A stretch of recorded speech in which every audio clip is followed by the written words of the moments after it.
place. All right. This is going to be our first lesson for AP Calculus. We are on lesson 1-1, limits to a point on a graph. Here we go. Giorgio, please read our objective for today. Objective, evaluate left, right, and double-sided limits from a graph. Excellent. So let's first talk about how to interpret limit notation. I want you to practice writing limits. So the way that you write a limit from the left is you write limit. I make my L's cursive because otherwise, like, what is the unit of 1 IM when I write LIM? So usually I do my cursive L's, but you can do whatever you want for your limits. I say the limit as some number approaches the left. So I say limit as x approaches some arbitrary number, we'll just say like 2 from the left. And I can say the limit of some function. So that is how we say, I'll read this whole thing right now. I'm going to say the limit of f of x as x approaches 2 from the left. Every single piece you have to read. All right, so go ahead and practice writing the right-hand limit. It's going to be the limit of some, it doesn't even matter. You can do f of x, g of x. I'm going to randomly choose h of x. H of x, the limit of h of x as x approaches some other point. I can say 7, but instead of saying from the left, I'm going to say from the right, and that's going to change that minus sign to a plus sign. It's kind of like 2 to the power of -1, or 2 to the power of a negative symbol, and 7 to the power of a positive symbol, but you read that as you approach 7 from the right. And the most confusing of all is both sides, and it's going to look like this. The limit of, let's choose another random function. I'm going to choose, let's do z or zeta of x as x approaches, let's change it, let's say 23. And if I don't have any plus or minus, it's the most confusing, you say both sides. It's missing information, but therefore you have to interpret that as both sides. So I would write this, I would say this thing, I'll pronounce it, the limit of z of x as x approaches 23 from both sides. All right, questions, comments? I'm letting people catch up. All right, then we're moving on to your first limits. So we are going to use the graph up here to actually calculate what's going on down here, and we're going to practice saying things down here. Alden, read number 1 for us. How do I say that? The limit of f of x as x approaches c to the left. C from the left, yeah. C from the left.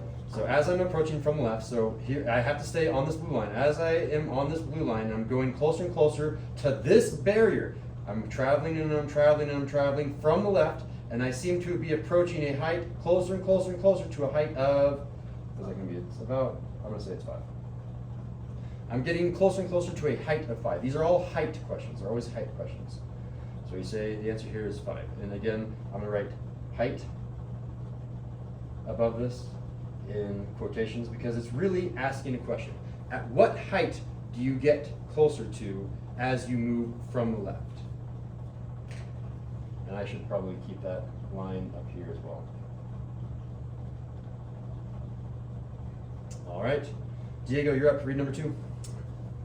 The limit of f of x as x approaches c from the right. Yep. C from the right, and again, visually what's happening is I have to stay on my function, and I'm starting from the right side. As I approach from the right, I get closer and closer to this height of, again, it's the same thing, it's still 5. So again, I'm going to write 5 here. Giorgio, read number 3 to us. The limit of f of x as x approaches c from both sides. Yep, and that is the harder one because you see nothing here, you say both sides. And again, in order for this to work, the previous two, the left and the right, have to be the same number. If they are the same number, then you can write down that same number down here. And if they're different numbers, isn't that like no solutions, right? Yeah, if they're different, then you say there is nothing that works. And the way that we say that in calculus, if they're different, is you'd say it does not exist. The limit doesn't exist. But more on that later. All right, so, and here's your challenge. Can you draw some sort of function where the left and right limits are not the same? They approach different heights as you approach some barrier. So your first step is draw a barrier. I'm going to randomly make my barrier right here at 2. I'm going to say, when I approach this x coordinate of 2, the heights will not be the same. Show me what that graph would look like. Let's see. What do you got? That's what I did. I did Oh, beautiful. Let's see. I remember this one. Let's see. Alan's making one. Let's see, Georgia, what do you got? Hey, very nice. 2 different types of discontinuities in Miss Alden. What did you do? Give me a second. Perfect. Yeah, so both Alden and Giorgio have what are called jump discontinuities. And you do need to start memorizing these names just so that we can talk about them more formally. But the general idea here is put 2 different heights. Put a height there, put a height there. Look, they're not the same height. Have one function connect to that one, another function connect to that one, done. This type of continuity is the one that Giorgio and Alden have. This is called a jump discontinuity because it just jumps down to something else. Diego had a different type of discontinuity. Diego had what is called a vertical asymptote discontinuity, or sometimes known as an infinite discontinuity, and that's when you have a function that goes like this, down and down and down, and it never actually touches this line. And then over here it could do something similar. It never touches the line. It's discontinuous because it never actually touches anywhere. Or if you want to be super overboard, you can be like, it goes to different types of infinities. One goes towards negative infinity on the left, and one goes to positive infinity on the right. So there's a bunch of different types of discontinuities. That is one of them. And I can draw a third type as well that no one put. Let me do that one right now. Here's a discontinuity where I'm going to even do this. I'm going to say, okay, I'm just going to draw a line that goes right through here. But here's the trick. I'm going to randomly, well, not randomly, I can't do that code. I have to change my eraser to my precision eraser. I thought I changed it to precision eraser. It didn't work. Okay. I'm going to erase this spot, and I'm just going to be like, there's no point there. It's empty. Oh no, that's not true, is it? That's a type of discontinuity, but the left limit and right limit are the same. So I'm actually wrong here, and while it's important for you guys to understand the error, I just want to point this out. Sometimes I make mistakes, and I should have let you guys catch that to get the extra credit. But this is not a discontinuity. The left limit and the right limit are still the same. As I get closer and closer, I'm getting to a height of 1. As I get closer and closer, I still approach the height of 1. Even though there's an empty dot here, the left limit and the right limit are still the same. In order for them to not be the same, they do have to approach different heights. So that's a bad one. Is there any other way that you can have limits not be the same? I'm trying to think. We have 1, 2.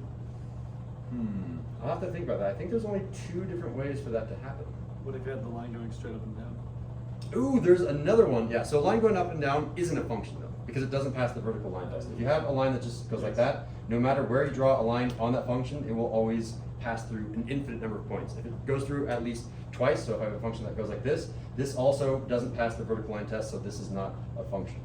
But I can draw a function on here that doesn't pass the vertical line test, and I'm cheating a little bit because I'm kind of borrowing. I need to go back to my precision eraser, or my stroke eraser. I'm cheating a little bit because I'm going to go like this. You could go and make a cool line that goes to this height, and then nothing. There's nothing on the right-hand side. It's all empty over here. What is the right limit? The right limit doesn't exist. There is no right limit because there isn't anything on the right. There's only left limit. So you could say that the right limit right here would be a DNE, and the left limit would be 2. So that is another type, but it's kind of the same thing as having 2 different functions on either side. One of them just isn't a function. All right, let's move on though. I'm going to give you a harder graph. This is much more of an AP calculus graph because there's a lot of things going on here. So let's practice again. I'll give you guys like 10 seconds. Look at what's going on with the graph. Comes up here. There is a point there. Is not a point there. And it continues on with some other function. Notice that this is still G and this is still G. And for some reason, Mr. Snell thinks that that is a G. So let's go ahead and fix that. What's the difference between the closed dot and the open dot? That is a great question. Did you guys hear this question? Sorry, no. Repeat it again for us, Giorgio. What's the difference between the closed dot and the open dot? And I love that terminology. This right here is a closed dot. I'm going to label that for us. This is a closed point, and this is a open point. And I'm using even more sophisticated language than Giorgio. He said dot, and it's technically a point.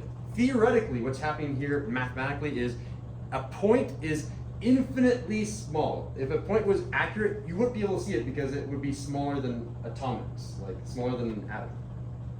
But you wouldn't be able to see it. So for the sake of being able to see things, we do make it a little bit large and we say, this one, you can be here, this one does exist, this one does not exist at this point, -1, 1. But as soon as you take 0.000001 steps to the right, as soon as you move a little bit to the right, then it does exist. So this point right here does exist, but as soon as I get on these crosshairs, then it doesn't exist. Which means if I were to draw a line and ask, how many times does this line intersect our function g of x? Does it intersect down here? And the answer should be No. no, good. And does it intersect up here? Yes. There it is. So that's the big clarifying question of what happens at -1. At -1 we have a height of 2, but we do not have a height of -1. Great question. So can you please go ahead and fix Mr. Sandell's mistake? I'm going to fix this today, I promise. I think I've said this for the past 3 years. I'm going to fix this mistake. This should be g of x because this blue function up here is g of x. So you can scratch out each of these and say, no, you're wrong. These are no longer f because that doesn't make sense. We're now talking about g, Mr. Sandell. G of x. All right, so with that, let's go ahead and go back to Alden. Can you, well, no, because she did the left one last time. Let's go to Giorgio. Can you read number 1 for us? The limit of f of x. It's not f of x anymore, though. Oh, g of x approaching -1 from the left side is 2. Yeah, so not only did you read it, again, you should probably say as x approaches -1, because sometimes you could say as y approaches, but usually functions are dependent on x, so it doesn't matter too much. And you got the answer too. What was your answer here that you said? 2. 2. How did you get 2? The height of 2 on the Height of 2 is right here. close point.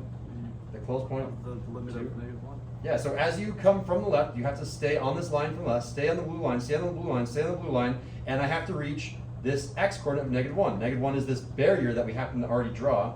As I get closer and closer to that barrier without touching it, again, that's a barrier, it's an electric fence, you're not allowed to touch it, but once you get infinitely close to it, what height are you at? You're at a height of 2. Perfect. All right, Alden, go ahead and read number 2 for us. The limit of g of x as x approaches -1 from the right. Right, all right, so let's go ahead and visually see what's going on. Oh, do you know the answer already? No, I'm a little. Shout out the answer, interrupt me as soon as you see it. I'm approaching from the right-hand side. Not you, all of them. Oh, sorry. Oh, you meant everyone. I had bad instructions there. Diego has it right, it's -1, because as I approach from the right, Alden, you gotta do Okay. the answer for this second though, and Diego will read it. As I get closer and closer to this asymptote, to this, it's not really an asymptote, to this barrier, and I define the barrier as this point right here. As I get closer and closer to this x coordinate of -1, I get closer and closer to a height of -1. -1. This height here is -1. But isn't it an open point? It's an open point, but I don't care what happens at that point. I only care what happens as I get closer and closer to the point without actually touching it. I'm not allowed to touch it, and I'm definitely not allowed to go past it because then I magically disappear onto this side and teleport. But as I get closer and closer to that point, I get closer and closer to the height here of -1. All right.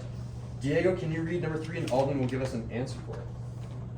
Limit of g of x as x approaches -1. Perfect. So, Both sides. there it is. I was hoping that someone else would catch it. From both sides, because there isn't anything up here. There was a plus and a minus, but there isn't anything down here, so you say both sides. Excellent. Alden, what's the answer? D and E. It is a D and E. Explain why. Because it doesn't have the same answer. It doesn't have the same answer. What doesn't have the same answer? Because it's from both sides, and the right and left side don't match up. The right and left sides don't match up. And if you want to be super, super formal, you can say, you don't have to say this when you're doing the AP test, but just for your notes, you can say it's a D and E. Why? Because the left limb, and I should practice writing my cursive L's, my left limb is not equal, I'm running out of room here, I'm going to write you guys down here, because my left limb is not equal to my right limb. I should say limit out loud, but I should actually write down limit. That's the understanding. Whenever the left limit and the right limit are not the same, it's a D and E. Yes. I got a question. On mine, I have a number 4. You have a number 4? Yeah. What? Oh, interesting. Oh, that's a really important question. I must have a really outdated file. That is important. So let's write down number 4. Why did he get the fancy one? I don't know. Because I Is your G fixed? No, Yeah. it's someone else. That's funny. Here's question number 4. And let's see who can say this thing out loud. I'm going to say G of -1, but that's not how you say it. That's how you write it. How do you say this thing? And I'm going to write it out to the right side here. Ooh, so what am I going to do with you? This is going to have to move. Can I make it smaller? I can't make it smaller. I can only move it. I'm just going to write it under there. I'm going to write out in words what this thing means first underneath, and then I'm going to write what it's equal to. Anyone want to take a guess? Is it just saying the limit of f of x as There's no x? limit though. If there was a limit, you'd say limit. There is no limit, so you can't say limit. Diego? the height of G. Oh, look at that. It's so close. So it is the height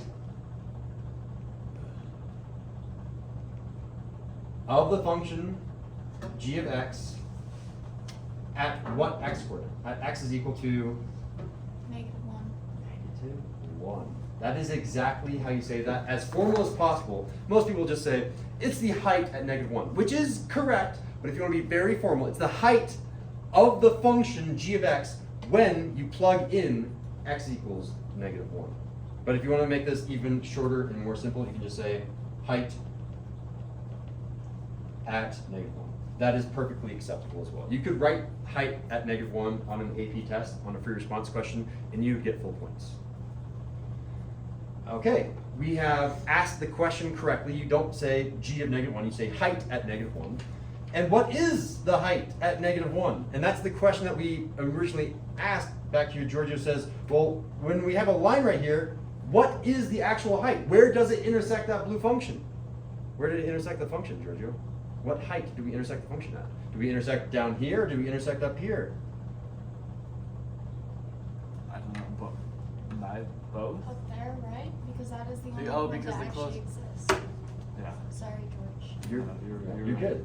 It doesn't intersect down here because it is an open point. Open points mean there isn't actually a point exactly at -1, 1, that infinitely small point. But there is an infinitely small point here at -1, 2. This spot up here does intersect with this barrier that we have created. Therefore, when we draw this red line, the actual height is right here, which happens to be 2. So we come down here and say the height is 2. That's all I've got for you guys today. Questions? So, because, oh Sorry, yes, I do have one question. Do you want us to do the summary?